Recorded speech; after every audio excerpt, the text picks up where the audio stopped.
Welcome back to a special edition of Hannity, 6 Ideas to Save America. Ainsley Earhart reports on one of the most pressing economic issues of our time, how to solve the housing crisis that pushed us into this recession.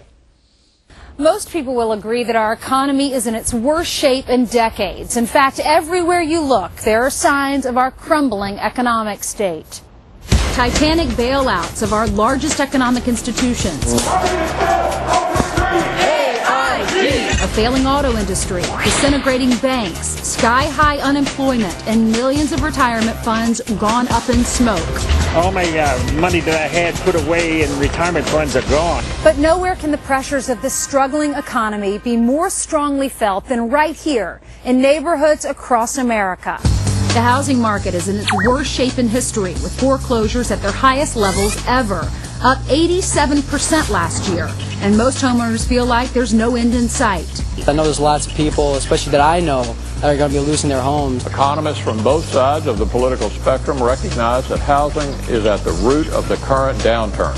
Until you fix the housing market, it doesn't matter what you do to the rest of the economy is not going to be able to come back. This house behind me is happening in every city across this nation. They're being foreclosed on, they're owned by banks, they're driving the price even lower. So what happened? Why are so many Americans losing their homes? People were allowed to get into homes they never should have been in the first place. People were paying interest only, no money down, so you lost the responsibility aspect.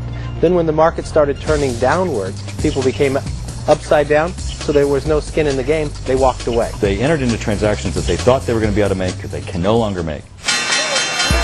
Reckless and greedy capitalists, predatory lenders, and overzealous homeowners became the formula for this economic disaster. It does nothing about the housing market. That is absolutely incorrect. There's a lot of talk about how to fix the problems, but few have come up with a viable solution. Until now, some key Republicans say they have the answers. Senator John Ensing has been pushing a plan that calls for lower interest rates and tax incentives for all home buyers. On the housing front, it would have lowered everybody's interest rates, or almost everybody's interest rates in America, to around 4%. The average American family that refinances will save about $450 a month. $450 a month, not a one-time. That's per month for a 30-year fixed loan. They know they have $450 per month.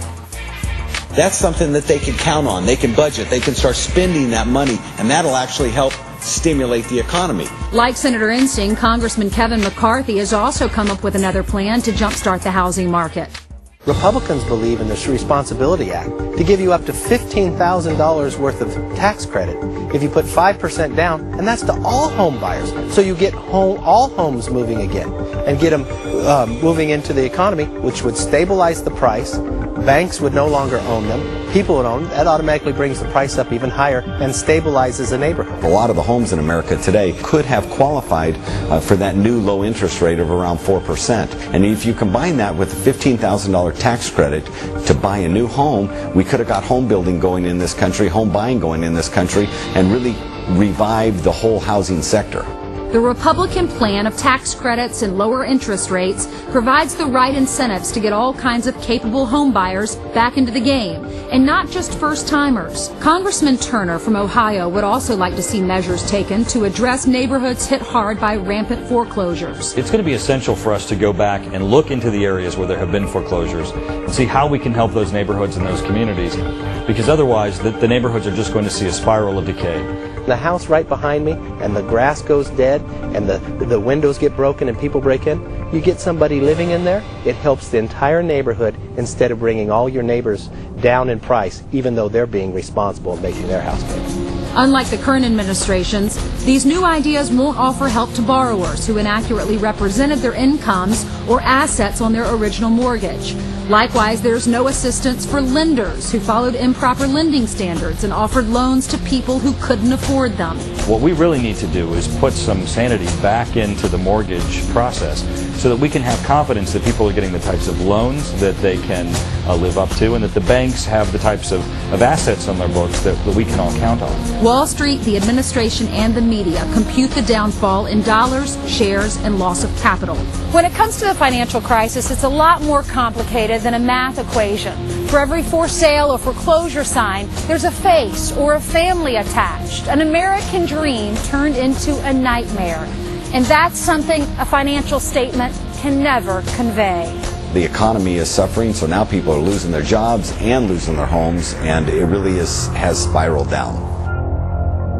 And coming up, we unveil a plan that will put this country on the path to energy independence and move over Hillary care. Congressional Republicans have a viable plan for reforming the U.S. health care system. Straight ahead.